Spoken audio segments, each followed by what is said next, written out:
بسم اللہ الرحمن الرحیم۔ درجہ عالمیہ سال اول کی طالبات، ابو داؤد شریف کا ہم باب پڑھ رہے تھے، 10 نمبر باب الخاتم یکون فی ذکر اللہ تعالی یدخل بالخلا۔ اس میں ہم نے امام ابو داؤد رحمہ اللہ نے جس حدیث کو منکر کہا تھا، امام ترمذی اور حافظ منذر رحمہ اللہ وغیرہ نے اس حدیث کو منکر نہیں مانا اور منکر سے انکار کر دیا، اور کہا کہ اس حدیث پر منکر کی تعریف صادق نہیں آتی، منکر کہنا غلط ہے، اس لیے کہ حدیث منکر کی تعریف میں 2 قول ہیں اور دونوں تعریفیں یہاں صادق نہیں آتی۔ ایک تعریف حدیث منکر کی یہ ہے کہ حدیث منکر وہ حدیث ہوتی ہے جس کی سند میں کوئی راوی شدید الضعف ہو، مثلا محتم بالکذب ہو، جھوٹا ہونے کے ساتھ اس پر تہمت ہو جھوٹے کا، اور وہ ثقہ راوی کی مخالفت کر رہا ہو، خود جو ہے شدید الضعف ہے اور ثقہ راوی کی مخالف بھی۔ اور دوسرا قول جو منکر کی تعریف میں ہے وہ یہ ہے کہ جس کے اندر راوی شدید الضعف ہو، اس سے بحث نہیں، اس کے اندر شدید کیا ہو، راوی شدید ضعف ہو، اور اس سے بحث نہیں کہ مخالفت ثقہ کر رہا ہے یا نہیں، چاہے ثقہ کے مخالف ہو یا نہ ہو، لیکن بس راوی جب شدید ضعف ہے تو اس کو منکر کہا جاتا ہے۔ غرض یہ کہ دونوں قول حدیث منکر کے لیے دونوں قول میں سے کوئی قول حدیث منکر کے لیے ضروری ہے کہ اس کے اندر کوئی راوی شدید ضعف ہو، اور ہمام ایسے راوی نہیں ہیں بلکہ ثقہ اور صحیحین بخاری اور مسلم شریف کے روات میں سے ہیں، تو ان کی طرف وہم کی نسبت کرنا صحیح نہیں ہے۔ دوسری بات یہ ہے کہ اس حدیث میں متفرد نہیں، اکیلے نہیں ہے، بلکہ امام بہقی نے یحییٰ بن متوکل نے بہقی میں، اور دارقطنی کتاب العلل میں یحییٰ بن زریس نے ان کی متابعت کی ہے، لہٰذا یہ حدیث منکر نہ ہوئی، بلکہ ہم کہتے ہیں کہ یہ حدیث کیا ہے، صحیح ہے۔ باقی ترک واسطہ اور تبدیل متن کے دونوں اعتراض درست نہیں ہیں، اس لیے کہ دونوں مستقل متن ہیں جو 2 سند سے مروی ہیں، اس لیے ایک سند کے ساتھ ایک متن ہے، دوسرے کے ساتھ دوسرا متن، تو سند اور متن کی جو غلطی ہیں یہ بات درست نہیں ہے۔ حافظ ابن حبان رحمہ اللہ کی رائے بھی یہی ہے، وہ یہ فرماتے کہ یہ الگ الگ حدیثیں ہیں، ایک کا متن ہے اذا دخل الخلاء وضع خاتمہ، اور دوسرے کا متن ہے اتخذ خاتما من ورق ثم القاہ۔ دیکھیں ہر ایک کی سند الگ الگ ہے۔ اول میں پہلے جو سند یہاں پر مذکور ہوا باب میں، ترجمۃ الباب میں، حدیث الباب، زیاد بن سعد کا واسطہ پہلے حدیث میں نہیں ہے، اور دوسرے میں ہے۔ البتہ حسنفی رحمہ اللہ فرماتے ہیں کہ اس حدیث کو مدلس کہہ سکتے ہیں۔ مدلس کیوں کہ اس کے اندر ابن جریج راوی مدلس ہے،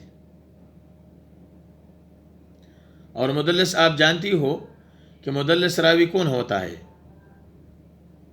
تدلیس کرتا ہے کہ درمیان میں کسی راوی کو اپنے استاذ کو ذکر نہیں کرتا یا استاذ کے استاذ کو۔ اب دیکھیے، اور مصنف پر اشکال وارد ہوتا ہے کہ انہوں نے حدیث ثانی کو معروف کیسے کہا، حالانکہ مشہور عند المحدثین ہے کہ اس میں زہری کو وہم ہوا ہے کہ آپ نے خاتم فضہ کو پھینکا تھا، نقل کر دیا۔ تو دیکھیے یہاں پر دوسرے حدیث کو مصنف نے معروف کہا ہے، لیکن عام محدثین کہتے ہیں کہ آپ صلی اللہ علیہ وسلم نے چاندی کی انگوٹھی نہیں پھینکی تھی بلکہ سونے کی انگوٹھی پھینکی تھی، اور اس کے مصنف نے معروف کہا۔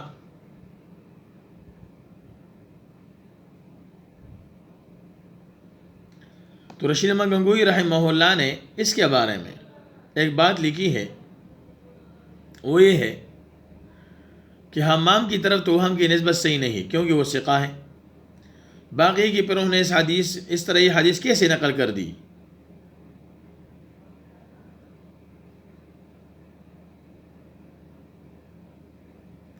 دیکھو آپ کو بتا دیا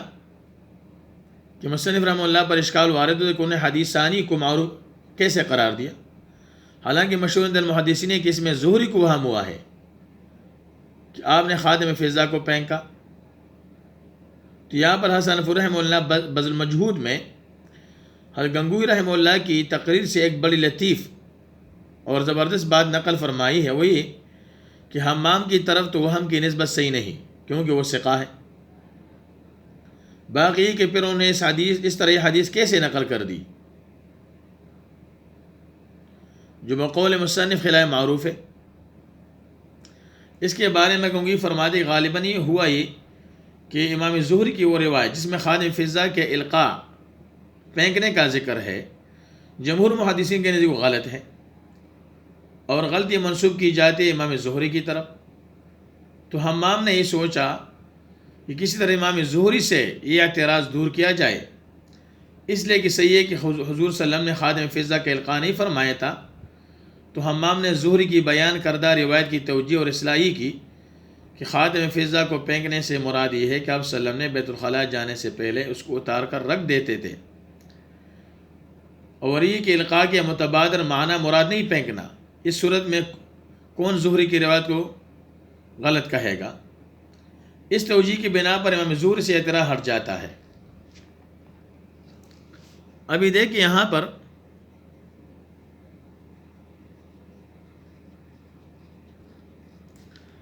مصنف رحمہ اللہ کی جو کلام ہے اس کی توجیہ